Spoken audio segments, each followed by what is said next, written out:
I definitely had this sort of issue with venture capitalists, and I felt like entrepreneurs that take investment, they're just sellouts and what the hell, like that's not entrepreneurship, whatever. But what I realized is that taking money is just a tool. Hello and welcome back to Indie Bites, the podcast where I bring you stories of fellow indie hackers in 15 minutes or less. Today I'm joined by Spencer Fry, who is the founder of Podia, a platform helping creators make a living online through selling courses, digital downloads, webinars and more. 7 years in, they have a 35-person team and have an awesome product for creators. But this isn't Spencer's first rodeo, bootstrapping and exiting 3 businesses between 2003 and 2014, notably Carbon-Mate and Typefrag, which you might have heard of before. But what's interesting about Spencer is he actually raised funding for Podia, and I wanted to find out why a seasoned bootstrapper like Spencer went down this route, and if it's an option that more indie hackers should consider. Now, if you're a regular listener, you'll know what's coming. It's the Ahrefs sponsor slot. But I'm wondering how many of you have actually signed up and given it a go? And if you haven't, why not? SEO can be such a scalable and effective way to grow your business, and Ahrefs is the best tool to help you out of it. So indie hackers, if you want to get more traffic to your side project, pause this episode now and head out to try Ahrefs free webmaster tools. You'll see what keywords your pages are ranking for and discover what changes you need to make to improve your search ranking. Head to ahrefs.com/AWT, that's AHREFS.com, or hit the link in the show notes. Oh, and there's a nice 50-minute version of this conversation with Spencer on the Indie Fees membership, also available in the show notes. Now, let's see if we should all raise some money. Spencer, welcome to the podcast. How are you? Doing really well, James. Thanks for having me today. Pleasure to have you here. So Spencer, you started Podia in 2014, having bootstrapped and exited 3 businesses previously. Many people listening will be wondering why you even entertain the idea of raising funding. Tell me how raising money even entered your mind for Podia. A friend of mine introduced me to this venture capitalist here in Brooklyn, and to grab a beer outside at this beer garden. And we started talking, and he asked me if I was working on anything. I shared him some of the early work I was doing. We had a little bit of a prototype at the time, some designs. I actually had invested $30,000 of my own money into the business. Wow. Towards the end of our meeting, he basically was like, I love this, love to keep in touch. I was like, okay, cool. I left. And then the next day I had a term sheet in my email inbox.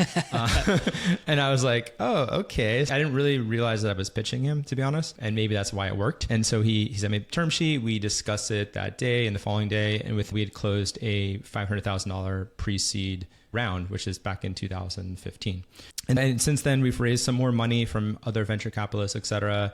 We haven't raised in over 3 years, though, as we're a profitable business and we don't have the need for additional capital this time. And having bootstrapped and exited businesses before successfully, were you not skeptical of VC? What made you more open to it? Because you've been there, you've done it, you'd bootstrapped, you'd seen the fruits of your labor come to fruition. Why was it then that you thought, yeah, actually, let's take funding for this?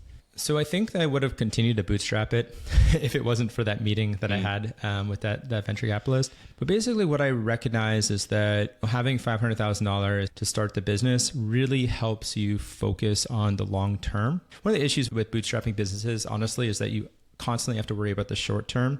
You have to worry about getting revenue quickly. A lot of your marketing decisions, a lot of your product decisions are about getting cash into the business because you need cash as soon as possible to build and grow. Whereas the nice thing about raising some venture capital, which bootstrappers tend to have issue with, is that capital gives you time to figure things out before you need revenue.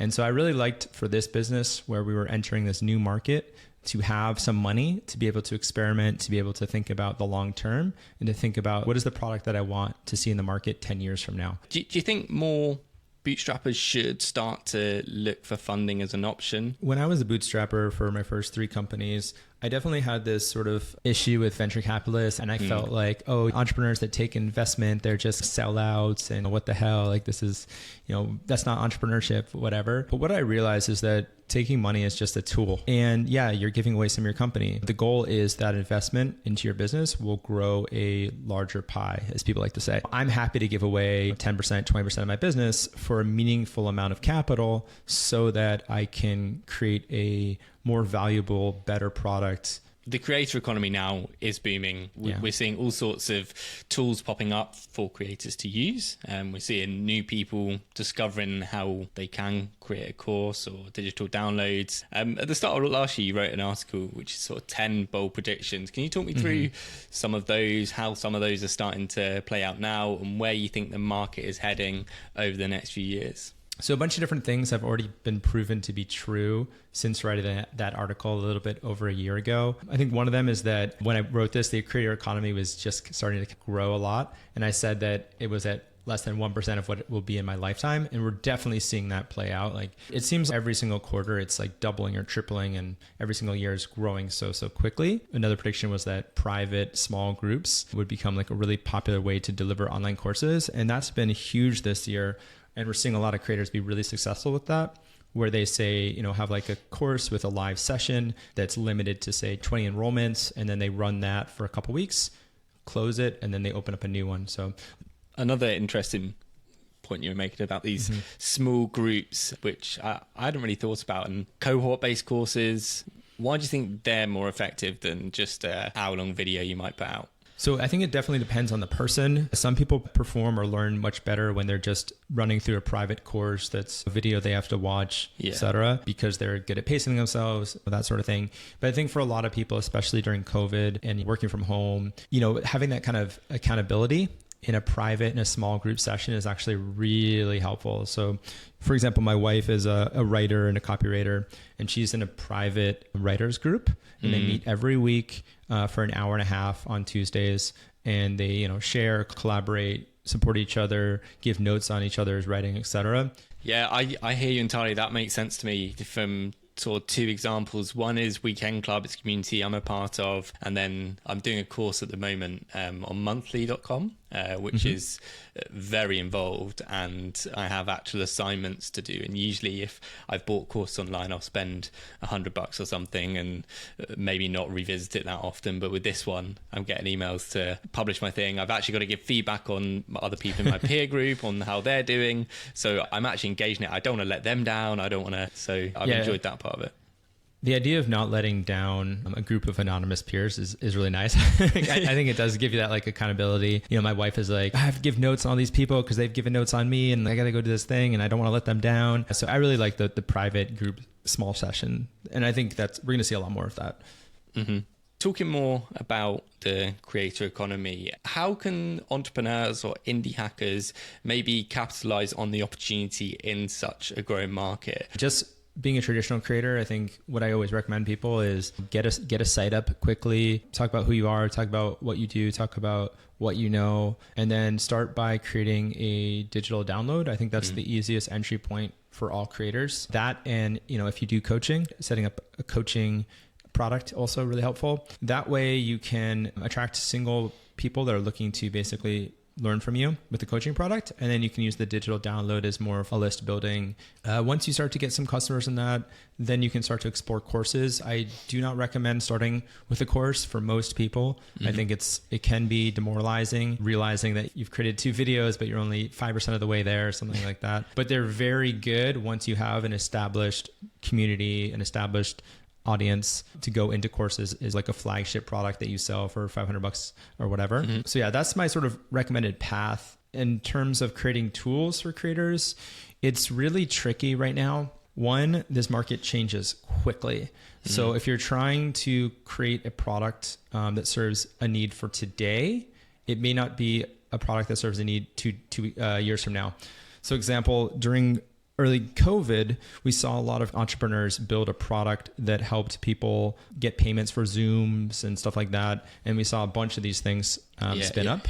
And they've all shut down. You got to be careful with riding the wrong wave. So I usually tend to tell people, like, you want to really think about the long term and not think about really what is the specific thing that's happening today that may or may not be attributed to COVID. It may or may not be here in 1 or 2 years from now.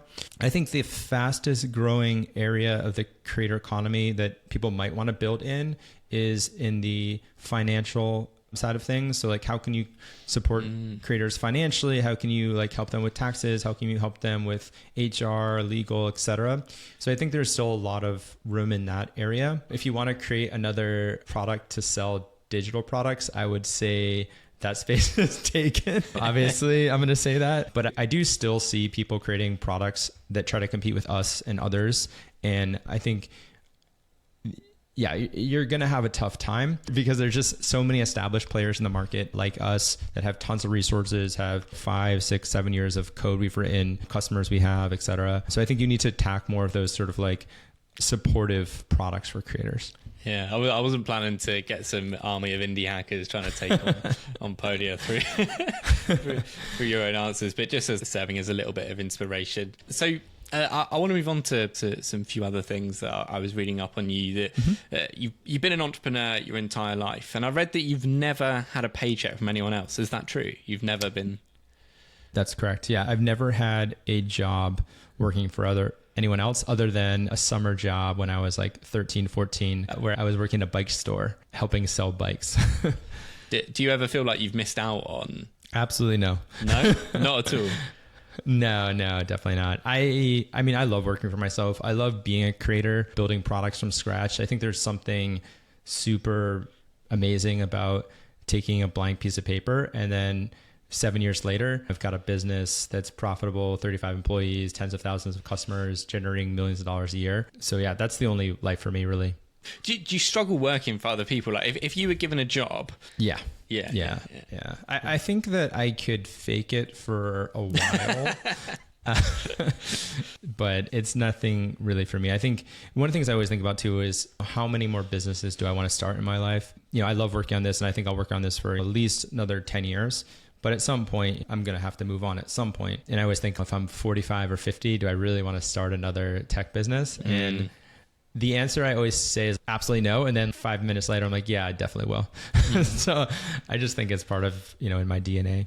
You're a solo founder at Podia, but you've had co-founders at previous startups. Yeah. What are the pros and cons of having a co-founder versus going solo? So for two of my previous startups, one I had one co-founder and one I had two. They're good and they're bad. So they're good in the sense that when it's working out well, your relationship is working out well with that person, everything's great. You've got another person who's completely invested. They're working hard. They've got your back. You can collaborate with them, etc. As soon as it starts to go poorly, and honestly, I think there's been research on this. It's 70-80% of the time it goes poorly. It really can drag you down and it can crush your business. You have different strategies. So the team is confused as to who should be making which decisions. Like you can't agree on anything. Things get stalled out. It's terrible. And then on the solo founder side, there's a lot more pressure on you because you're the individual, you're pushing the strategy, you're coordinating your decision maker, etc. But if you can hire someone who's absolutely amazing to be like your right hand woman or man, then you basically have a co-founder that you can work with. But at the end of the day, it's your decision that's leading the team. And so I really like that relationship a lot more. Also, having co-founders, it's the biggest cut in your equity. It's way more than having a venture capitalist, especially if you have two. So say now you're starting at 33% for each person. Then you go to raise money, you give away another 20% of your company. Now you're at 25% of your business, and it just continues to snowball. And then eventually you're at under 10%. You're like, why am I even building this anymore? Whereas as a solo founder, you start with 100%. It's just a much better economic situation for you too. Yeah, it's funny how people can be very black and white with their opinions on this. I think that was quite balanced in it. I've always opted for going solo with things, mainly because I've not found anyone that I've wanted to work with that closely on something. And that's the key, because I think most people, they can't find anyone, so they settle for someone. You wouldn't do that with your wife, your husband. You wouldn't be like, oh, well, I can't find anyone, so, let's go on like 2 dates and then let's get married, which is so common. It's insane. Like I know people that go to a mixer or whatever for co-founders, and then they're literally working together the following day. And it's like, what are you doing? Yeah. So I blame Y Combinator for that. I think Y Combinator 7-8 years ago, however long, they were basically like, if you don't have a co-founder, we're not going to fund you, and you must have a co-founder, et cetera. I think they've actually walked that back a lot, but I think it got into everyone's head that they can't be a solo founder. And I think that was really poor advice. Spencer, you've been an amazing guest. I round off every episode on 3 recommendations: a book, a podcast, and an indie hacker or entrepreneur that you follow or admire. I like all the Ben Horowitz books. I recommend reading both of his. I listen to a bunch of different podcasts. The one that I listen to daily is just a news podcast called Axios Today. I really like the All In podcast, which is a very tech-focused podcast. Indie hacker entrepreneur. So not an indie hacker, but Toby from Shopify, I think is one of the most brilliant entrepreneurs right now. Spence, you've been incredibly generous with your time. I appreciate you coming on. Thank you very much. Thank you so much. Thank you for listening to this episode of Indie Bites. All links for everything discussed will be in the show notes as always. If you want to learn more about SEO, then check out today's sponsor, Ahrefs. And if you want to hear more from Spencer, there's an extended version available on the Indie Feast membership. Head to bytes.fm/membership for that. All links are in the show notes. See you next week.